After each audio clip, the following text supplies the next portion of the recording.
谢谢刚刚4位学长姐。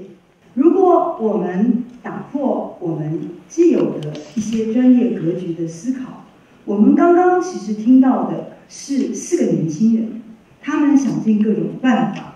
去寻找自己的学习动机，以及他们在学习上面探索的历程。比如说刚刚才走回去的贤维，他是从哲学、社会学这样的厚度开始去体会，开始去尊重他的病患的家属，在病患面对生死的时候，他们的心情，他们大体老师的家人的心情。那我们刚刚听到拥抱社会责任的贤慈，他从园艺的专业，从加工处理的科学开始跨入一种国际的偏乡以及台湾的社区，想办法去解决台湾的农村的当季产量过剩的问题。那我们也听到我们哲学系的谢璇，他用系统思考的方式，把哲学的大哉问融入了他的生涯，融入了他的日常生活。那我们更听到勇于面对自己的重考，然后进入了工科海洋的哲浩，他变成了同时是工科海洋的学生，也是一个教育的电影的制片人以及 YouTuber。那当我们的年轻人都这么努力的、这么认真的想尽各种方式的 breaking barriers 的时候，请问大学在哪里？学校在干什么？所以我们现在就请我们的班长说一说他的初衷。好，各位同学好。好。首先我要谢谢刚刚几位同学的分享。我虽然是和这几位同学是时隔40年的老同学，但是我听了他们的分享，我还是非常有感触。我还记得当年我在念大学的时候，我同样有许多的困惑，因为我不知道我为什么要学这些，也不知道学了这些东西有什么用。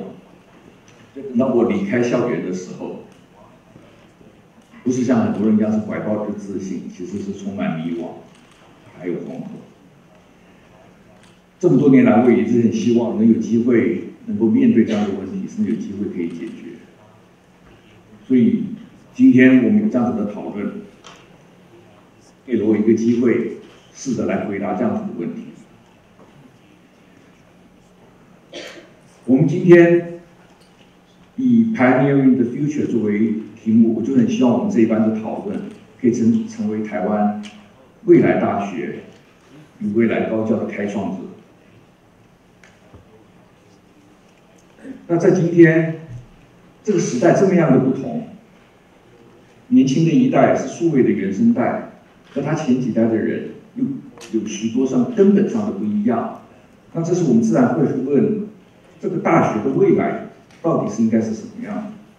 或者反过来说，我们会希望未来大学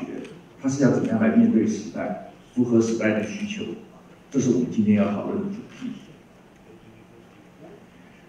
那我们今天的讨论是以未来大学为主。未来大学相对于已经持续超过200年的现代大学，我认为它是一个根本上的改变。所以呢，我想先从历史的纵深上来看大学改革。大学的改革从11世纪的中世纪大学开始，是经过了一个很长的历程。这个历程中间包括个人思想的普及，主权国家的兴起，所以从传统的教会与神学的阴影下离开，然后逐渐形成了后来的我们称作现代大学。在这个整个现代大学的演变过程中间，有2个主要的路线，一条是从法国，一条是从普鲁士开始。当初拿破仑革命以后，为了对抗皇权，所以他努力的想把大学收编在政府的管制之下。大学的目的是为了训练政府的基础人员。可是，在另外一端的普鲁士改革中间，以洪堡为首建立的柏林大学，它形成了一个新的体系，事实上也奠定了后来现代大学的基础。那在这个今天我们称作 Humboldt Model 这个洪堡模式的路线上呢，现代大学的雏形是这样诞生的。首先，它强调研究和教学必须要结合在一块儿。教学的内容呢，不是应该基于一成不变的空泛的想法或教条，而是应该建立在经验或者实证的基础上面。那要训练的学生呢，应该要有独立思考的能力，甚至是能够关怀国际世界上的事物的世界公民。那更要防止大学更要防止政府对大学的干涉。大学有权利决定自己要教什么样的东西，那因此强调了学术自由，这也是今天我们讲大学自治的滥觞。在另外一端的大西洋的另外一端，美国大学呢，它在19世纪中期，它也开始逐渐脱离神学。当一批大学的老校长们逐渐几乎在同时退休以后，美国大学也开始改变，逐渐修改他们的课程，也朝着现代大学的路程迈进。在中间呢，其中一个很重要的就是在哈佛大学的改变，由当时的 Charles Eliot 所领导。然后透过整个工业化的过程，美国的大学也迅速的开始转变。那当然，随着工业化的快速进步，美国的大学从政府、从企业得到更多的资助，因此跟政府跟产业也有了更密切的结合。在这样子的新模式，更多的金钱来自产业与政府之下，好处是美国的大学在研究成果上快速进步，但是呢，也形成了一个非常不一样的大学跟产业的结合。那这么多年来，所有的大学延续了将近2个世纪。虽然时代改变，学科跟内容也许会有一些调整，但是基本的大学的结构、教学的方式是大体就是沿袭这个洪堡模式的现代大学。但是我们今天时代已经不同了，就像当年的时代的转变催生了现代大学。我个人认为，今天的时代改变也已经在催生了新时代的大学的产生。那我们今天面对的是一个什么样的时代？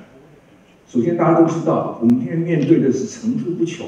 推陈出新、一再出现的各种颠覆式的科技，还有整个全球化的连接。这中间从云端到大数据到 AI， 还有其他许多种种不同的科技，都在快速地改变了产业和社会的样貌，也改变了人际的关系，还有人类接收、传递资讯的方式。如果我借用 Castellan 跟 Pollard 的观点来看，以前我们看世界跟现在看世界不一样，在他的定义中间，我们现在看的世界方法是一种量子观点 （quantum perspective）。在这个世界里面呢，我们更强调世界的复杂性、多元性、多样性。然后呢，整个世界是充满不确定。这是相对于传统的牛顿式的观点，认为整个世界是绝对的、单纯的，甚至可以简单的化约用一般的公式就可以描述世界的复杂现象。当我们今天观察世界的方式这么不同的时候，那我们在看待教育的方式是不是也应该有所不同？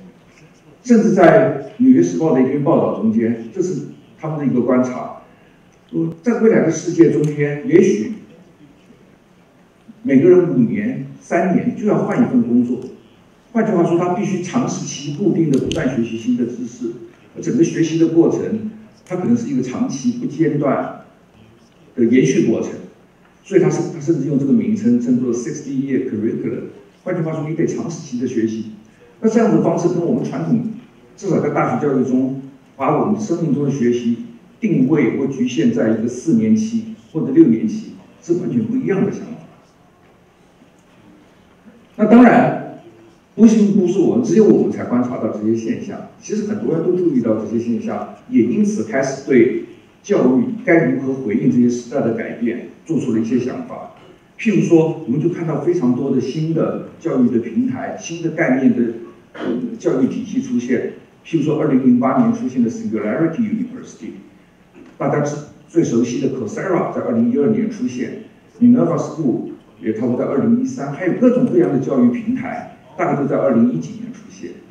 然后为了回应这样子 ，Stanford 大学它也做了很多的研究，它在他们自己的检讨的 Stanford 大学部的教育中间，它也提出来它的事实 report， 而更进一步，它在2013-14期间发动了全校的老师、校友们共同讨论出，也就是今天大家熟悉的 Stanford 2025 Initiative， 它中间提出来了他们对未来大学、未来教育的一些想法。这中间包括我这边列出来，像 Open Loop University、Paced Education、Access Flip， 还有 Professor Learning。但我这边不可能去讲到这些细节，但它中间都有了非常多颠覆的想法，相较于传统现代大学的旧有形式。那当大家都看到这样的现象，别人也提出来了一些回应，有了一些不同的做法。那我们在台湾，我们应该怎么样来看未来的大学？首先，我想借用这个以前的 Brown University President 他在事实 report 里面提到的一句话，他这个重点，他其实是强调教育中间很大的部分呢，它其实是在为未来做准备，而未来是还没有发生。所以，大学教育应该不仅于传递过去的知识，还应该让大家对于未来能够有所准备，知道如何应对未来，而且能够找到解决未来问题的能力。那我们今天从台湾大学开始启动有关未来的大学讨论，对我的意义来说，事实上就是我们在这里，包括我们今天在座的每一位参与讨论的同学，我们其实是要准备开创未来。而我觉得开创未来本来就是台湾大学的使命。当年傅斯年校长有一句很被我们大家常常转述引用的话，就是我们贡献这所大学与宇宙的精神。那我如果今天把这句话稍微修改一下，我们也可以说，我们贡献这所大学与开创未来，而开创的精神，在我来看，就是副校长强调的宇宙的精神的一部分。那么，对于未来大学，至少在我初步的想法，我们希望可以达成以下的一些目标。在这个新的体制之下，未来的大学中间，每个人可以很容易的发现自己的志趣，他不会迷惘于自己要学什么，为什么去学。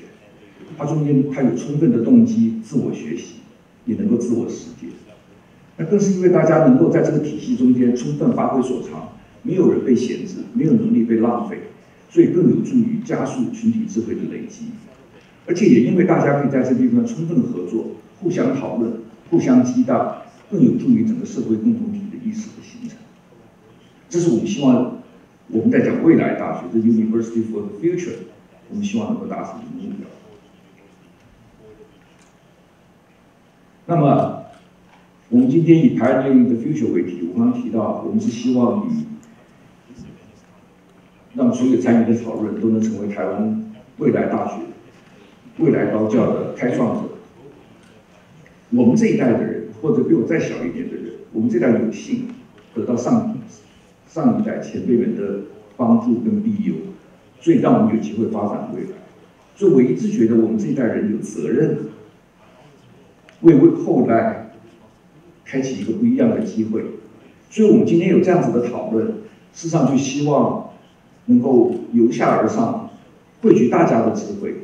让下一代稍微再大一点的时代，大家共同聚集在一起，我们一起来讨论未来大学究竟该有什么样的形式，该有什么样的内涵。这样子未来大学，我们已经经过一段时间的讨论，也有一些初步结果。那有关这些讨论的结果，我就交给我们班的 Robin 同学。谢谢大家。喜欢我们的影片，请帮我们按赞、订阅与分享，也要开启小铃铛，才能收到新影片的通知哦。另外，我们还有 IG 与 FB 粉丝团，欢迎来追踪与按赞。